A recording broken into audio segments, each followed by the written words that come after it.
Hello and welcome back to Nathrandir's Guide to Everything for the second part of the Warlock how-to beginners type video. Today we're taking our character Zale from the first video, leveling up to level 3. I'm going to recommend some items and some spells, and we'll just go a little bit deeper into, well, I'll just show you how the Warlock functions a bit more, hopefully. So let's do it. Let's jump into the character sheet. Okay, so here we are, guys. We're going to go straight to the builder. Nothing's changed on the character sheet at all. And as you can probably tell from my attire, this is filmed almost directly after the previous video. We're going to go straight up to level 3. At level 2, just to kind of do it in order, what you would receive is these Eldritch Invocations. So in our study of occult lore, we have unearthed Eldritch Invocations, fragments of forbidden knowledge that imbue you with an abiding magical ability. So we get invocations of our choice. When you level up, you can get more, and you can also change them when you level up as well if you're not quite happy with how it's turning out, or if the theme of your campaign changes. So for example, I reckon you always want to take Agonizing Blast, especially if you're using Eldritch Blast as a cantrip. It's a great thing to fall back on. You can just keep at a distance and just keep slinging Eldritch Blast. And while it's not the most exciting thing in the world, it is effective in a pinch, so worth doing it. Agonizing Blast essentially adds your charisma modifier to any Eldritch Blast that hits. So yeah, just damage all round, always fantastic. And for the second one, I think perhaps at the start of the campaign, a little bit of like intrigue around the nobility and trying to infiltrate places. We spoke a lot about in the last one that perhaps they had come from a lowborn background, been jettisoned up into nobility by the Fiend, by our patron, that was taking advantage of our wants and needs, as it were. Now, remember, of high society, it would behoove us to fit in wherever possible. We're still going to be a little bit sneaky and try and get our way, I guess. If the devil wants specific gems, stealing, whatever, we have to do that, otherwise he can just pull the powers away. So I think perhaps early campaign we would go something like Mask of Many Faces, which is an incredibly powerful invocation. You can basically turn yourself into anyone. You can cast Disguise Self at will. So your clothes, everything you're wearing, what you look like, you can just illusory change yourself into someone else, which is incredibly powerful. And if we're a warlock, we have high charisma, so if we're impersonating other people, again, if there's some espionage or something like that, this is super effective. There is a new invocation that came out with Tasha's Cauldron of Everything, the kind of expansion book to expand the rules. There's a few things in there. There's one called Eldritch Mind. That's incredibly powerful, so if you have a couple of those things unlocked, I would recommend taking a look at Eldritch Mind. Another one that's great is Devil's Sight. So if you know you're going to be going to a dungeon and you've just leveled up, like deep into the Underdark or something like that, you can go with Devil's Sight, which makes your dark vision 120 feet, and you can see through magical darkness as well as non-magical. So literally the darkness spell, which you can also get as a warlock. So you can do some crazy things by just dropping a darkness spell on you. Nobody else can see except you. And that puts you at a huge advantage. But I think for early in this imaginary campaign, I think Mask of Many Faces will be really cool. So we're going to go with that. And for our Pact Boon, we're going to lean into the spellcaster focus of this. I don't think our character would be much of a melee fighter, if at all, but our dexterity is there if we need it. I'm going to go with what gets me more spells, which is a Pact of the Tome, which is something I'd recommend if you're trying to get used to a warlock functioning as a spellcaster primarily. We have a grimoire now called the Book of Shadows. When we gain this feature, you can choose 3 cantrips from any class's spell list. So this just makes us super useful in a pinch, and I'll show you the size of the spell list. Like, look at it! We can choose from all of these things. It's fantastic. Honestly, it's incredible. If we lose it, we can get it back, and the book disappears when we die, so it's not like it'll be carried over roleplay wise. It is linked to us. So what would we need for a campaign like this? We can already disguise ourselves because we chose that. I'm thinking perhaps, I don't know, have an image of us maybe needing control flames for something, but I'm not sure what. If we wanted to accidentally just lick a candle onto some curtains so we can make a quick getaway or something like that, manipulate our surroundings, let's go with control flames. Why not? Why not? But what this is great for, it means you have a lot of utility early on, and because you don't have many spell slots, you're going to rely on your cantrips quite a lot. So that's going to be really, really useful. We already have Thaumaturgy.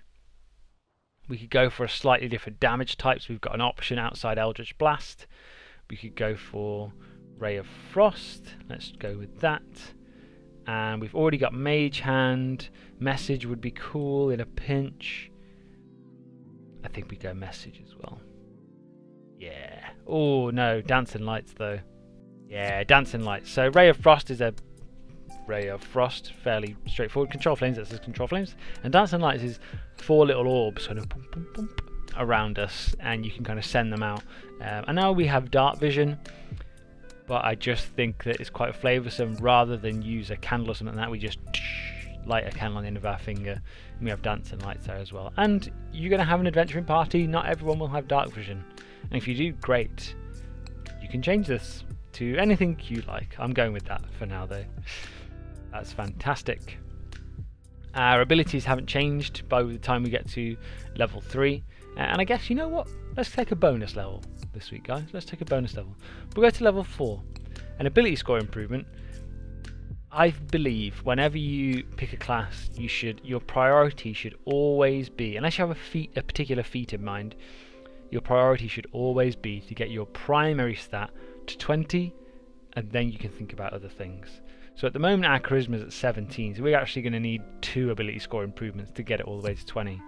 But we can get it to 18, which gets us a +4 modifier, which is wonderful. And I believe our dexterity is on 15, and every even number you get a bit of a bonus. So we're going to dump it into dexterity as well. I believe, if I go back to the sheet here, yeah. So now if we go all the way back to our character sheet, show you what that's done. +4 to our charisma bonus now, and +3 to our dexterity. That means we've got even numbers, so if we ever put a +2 into either of those again, we get an extra modifier. In charisma's case it'll be 20, which is the max, unless you have a very, very powerful magic item. And buffing our dex has increased our armor class as well, so we got a 2 for 1 there. So this time we're doing level 4. Whoa, mixing it up a little bit. But let's jump back into the spell list and let's see what else we get. We can learn one more cantrip of this. In this huge amount we have already, we get another one. Let's go for a distraction technique. I think Minor Illusion. That plays into everything else that we've got, and at the moment we've got Eldritch Blast and Ray of Frost if we need a bit of damage. We also have access to 2nd level spells now, and how many spell slots do we have? We have 2. So we can cast 2 proper spells a day. So we really need to be careful on what we go for. Also, something to know about Warlocks, actually. I feel like I'm talking really fast today. Also, they always cast their spells at the highest level possible, which is incredibly powerful as well. So make sure you pay attention to what level you're casting them at, because often they have extra features on top of what they would normally. So, 2nd level, Hold Person is just too good to pass up, I think. But Misty Step, all these level 2 spells would be really good, honestly. Let's give ourselves a bit of, let's stick with the Espionage. Let's go with Invisibility. We didn't pick Devil's Sight, so I'm not going to go with Darkness. Misty Step is my favourite spell, I think. It's so powerful. Mirror Image would be good because we're so squishy as well. We've got Charm Person, we've got Expeditious Retreat. I think by this time I'll drop Expeditious Retreat 3 levels later. That's quite a long time in game, and we'll go for something else instead. And there's no harm in just all picking from 2nd level spell slots because they all cast at the same level anyway. So I want Mirror Image and Hold Person as well. All incredibly powerful spells. Let me get rid of these notifications. So Hold Person is what it says on the tin. Hold someone in place. We have access to Hellish Rebuke now from being a Tiefling, which is 3d10 fire damage, nothing to scoff at. Invisibility, should we need it. Again, Espionage. Mirror Image essentially makes us harder to hit. We get illusory duplicates of ourselves that kind of surround and when you get hit by an attack you have to roll some dice, and I won't read out the whole spell, but essentially makes you harder to hit, which in a pinch could be really useful. Misty Step is a 30 feet teleport as a bonus action. Can get you out of a really dangerous situation or into one should you want to. Fantastic. So there's some recommended spells for you, and now the inventory. I'm just going to have a quick browse and a quick think about what I would want as a warlock at 4th level. We'll do some like common and uncommon magic items and what could increase your character's effectiveness at role playing and just mechanically for combat. So give me 1 second. Okay, so we're back in the inventory menu here, and I'd say this is probably you're going to be having really good luck to find these magic items by this level, but there's absolutely a chance of it. I've given away more powerful things in my campaigns, absolutely, but there's nothing to say as well. And with this status your character has as a noble background, you could maybe lend one of these things from a friend, or just buy them if you have a lucrative business, something like that. Do you know what I mean?